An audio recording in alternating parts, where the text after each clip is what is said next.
ప్రస్తుతం హైదరాబాద్లో, తెలంగాణలో ఎక్కడ చూసినా సరే ఆర్బీఎక్స్ అంటే ఏదో తెలియని భయం జనాల్లోకి వచ్చింది.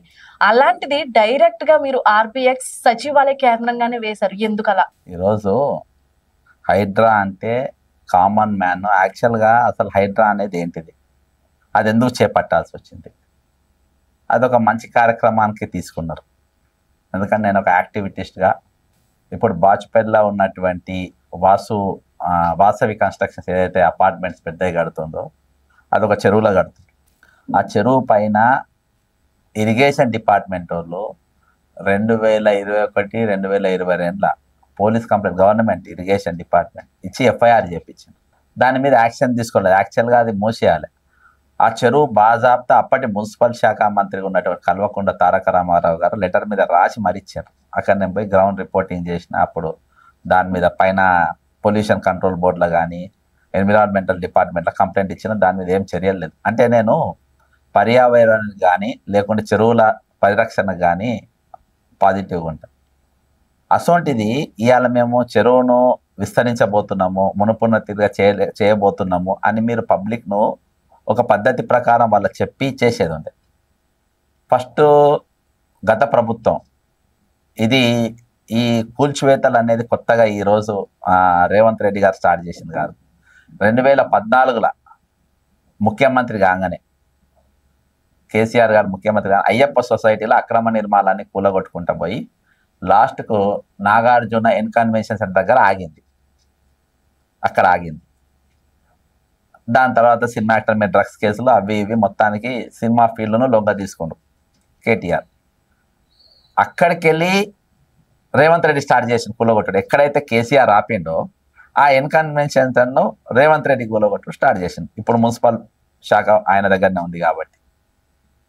కానీ అప్పుడు తెలంగాణ ప్రజలు కానీ పర్యావరణవేత్తలు కానీ ఈ చెరువులు కాపాడుకునే అటువంటి యాక్టివిస్టులు కానీ అందరూ కూడా సంతోషపడ్డారు. దాని తర్వాత మల్లారెడ్డి కూలగొడతారన్నారు, పల్లారాశ్వరెడ్డి విద్యాసంస్థ కూలగొడతారు, అసౌద్దీన్ ఓవైసీ కాలేజీలు కూలగొడతాన్నారు. ఇవన్నీ బఫర్ జోన్లలో ఎఫ్టీఆర్ ల్యాండ్స్లలో ఉన్నాయి, అన్ని యాక్షన్ తీసుకుంటామన్నారు. ఎవ్వరు కాలేజీ కూడా ముట్టుకోలేదు. లాస్ట్లో రేవంత్ రెడ్డి గారు సొంత సోదరుడు తిరుపతి రెడ్డిది కూడా నోటీస్ ఇచ్చారు, అది కూడా ముట్టుకోలేదు. అంటే ఇప్పుడు నోటీస్ ఇచ్చారని అంటున్నారు కదా, అంటే అధికారంలో ఉన్న వాళ్ళకి మాత్రమే నోటీసులు ఇస్తారా, పేదవాళ్ళకి నోటీసులు ఇవ్వరా? ఇప్పుడు ఈ నలుగురికి కూడా ఇచ్చారు. ఇప్పుడు నోటీసులు మల్లారెడ్డికి ఇచ్చారు, BRS MLA, Palla Rajeshwar Reddy BRS MLA, Asaduddin Owaisi MIM, Tirupati Reddy. ఈ నలుగురు ఎవరికి కూడా అంటే సంపన్నులకు. అంటే వీళ్ళకి కొంచెం టైం అన్నది ఇస్తున్నారు, పేదవాళ్ళకి ఎందుకు టైం ఇవ్వట్లేదు? అయితే నేను అక్కడికే వస్తున్నా. ఈరోజు ఈ 4 కూలగొట్టకుండా ఆపి ఈ 4 మీద అందరూ దీనికి హైప్ లేపారు. వాసవి కన్స్ట్రక్షన్ కూడా హైప్ లేపారు. మురళీమోహన్ది కూడా కూలగొడతామని అదే హైప్ లేపారు. అవేవి ముట్టుకోకుండా మిడిల్ క్లాస్ వన్ మీదకి వెళ్ళిపోయేట వరకు ఈరోజు టోటల్ హైడ్రా అనేది ఒక బూచి లెక్క ఈరోజు పబ్లిక్ భయపడే పరిస్థితికి వచ్చారు. ఈరోజు ప్రభుత్వం నిజంగా హైడ్రా అనేది ఒక సంస్థ పెట్టింది. అది ఇంతవరకు భారతదేశంలో ఎక్కడ కూడా లేదు. దానికి చట్టబద్ధత అనేది లేదు. నువ్వు చెరువులు కాపాడడానికి అక్రమ నిర్మాణ తొలగింపు కోసం దాన్ని పెట్టినావు. ఎట్లా పెట్టినావు అంటే ఒక టాస్క్ ఫోర్స్ లెక్క పెట్టినావు. ఒక టాస్క్ ఫోర్స్ లేకుంటే ఒక ఇల్లీగల్ సంస్థ లెక్క పెట్టినట్టు అయిపోయింది ఈరోజు.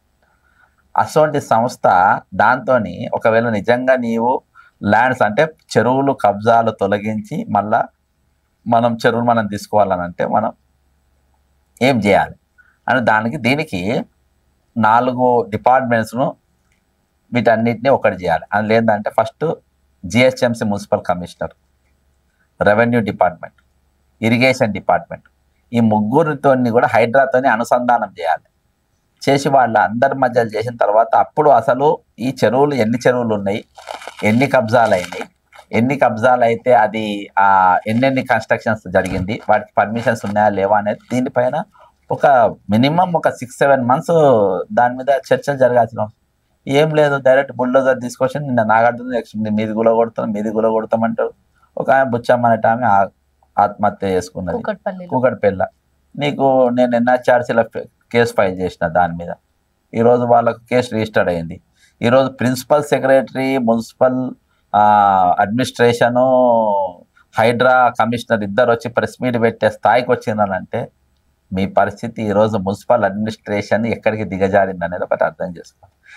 ఈరోజు చెరువులు రక్షణ అనేది, హైదరాబాద్ రక్షణ అనేది, తెలంగాణ రక్షణ అనేది 100% అది జరగాల్సిందే. నువ్వు అక్రమం అనే దానికి, అసలు అక్రమం అనే దాన్ని మీరు సక్రమంగా చేసింది మీరే. మీరు అక్కడికి వెళ్ళి ఈరోజు ఎక్కడికెళ్ళో ఊరికి వెళ్ళి వలసబాదులు ఇక్కడికి వచ్చిండ్రు, వచ్చి జాగ కొనుక్కున్నాడు, దానికి రీసెంట్ డాక్యుమెంట్ అడిగిండు. నేను మొన్న ఫర్ ఎగ్జాంపుల్ కొత్తపేట పోయినా. కొత్తపేట దగ్గరనే వాళ్ళ డాక్యుమెంట్ చూపించిండ్రు.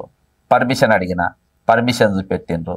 ఎల్ఆర్ఎస్ కట్టిండ్రు, కరెంటు బిల్లు కట్టిండ్రు, మున్సిపాలిటీ కట్టిండ్రు. అక్రమం ఎట్లయితుంది? నువ్వు అక్రమం అని ఎట్లా అంటావు దాన్ని? అప్పుడు ప్రభుత్వం ఏం చేయాలంటే ల్యాండ్ ఎక్వేషన్కి పోవాల్సిన పరిస్థితి ఉండే. అసలు ప్రభుత్వం అక్రమం అని దేన్ని అంటుంది? అక్రమ నిర్మాణం అని దేన్ని అంటు? నువ్వు ఎల్ఆర్ఎస్ ఇచ్చినావు కదా, నువ్వు పర్మిషన్ ఇచ్చినావు కదా. ఇప్పుడు నేను ఒకటి ఒప్పుకుంటామ్మా, ఈరోజు ప్రభుత్వ వాదన ఎట్లుంటుంది అని అంటే, ఫర్ ఎగ్జాంపుల్ నేను కూర్చున్న జాగా ఎఫ్టిఎల్ బఫర్ జోన్. ఇక్కడ నేను ప్లాట్ కొనుక్కున్నా, నాకు ఇక్కడ ప్లాట్ అమ్మేండు, మీరు ఆడ కూర్చున్నారు, మీది క్లియర్ టైటిల్ మీది. నాకు అమ్మినోడు ఏం చేసిందంటే మీ సర్వే నెంబర్ వేసి నాకు రిజిస్ట్రేషన్ చేసాను. నేను కొనుక్కున్నా 20 ఏళ్ళ కింద, నాకు తెలియదు కదా, నేను ఊరికి వెళ్ళొచ్చు. కానీ నాకు municipal permission, town planning officer, building inspector వచ్చి ఇలా చెక్ చేసినాక నాకు పర్మిషన్ ఇచ్చిండు కదా. మరి అక్రమదారుని ఎట్లయితే? తర్వాత ఎల్ఆర్ఎస్ మీరే చేసిండు కదా, దీన్ని లీగల్ రైట్స్ ఇచ్చింది కదా, కరెంట్ మీటర్ ఇచ్చింది కదా నాకు.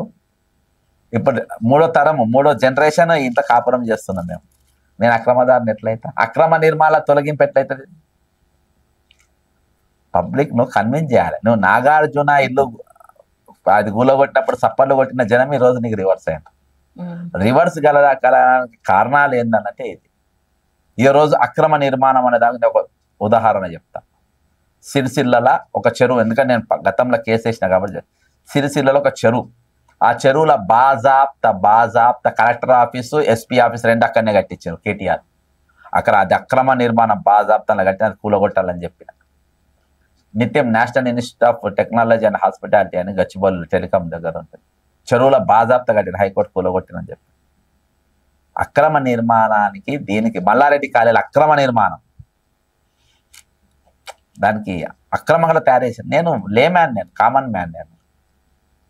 కాబట్టి ప్రభుత్వం ఆ దిశగా పనిచేయకుండా డైరెక్ట్ నీకు ఏ డిపార్ట్మెంట్ నాకు సంబంధం లేదని డైరెక్ట్ నువ్వు బుల్డేజర్ వేసుకుపోయి కొట్టుడు పెట్టినావు చూసినావా, అది ఈరోజు నీకు నెగిటివ్.